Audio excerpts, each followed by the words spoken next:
Okay, hello everyone.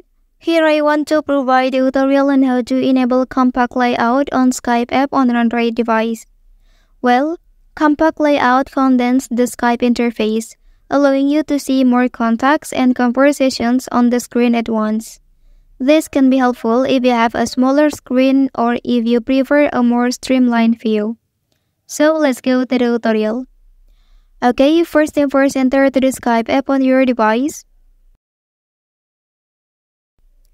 Well, after that, look for this icon and tap on it. So, next you can select Enable Compact Layout option.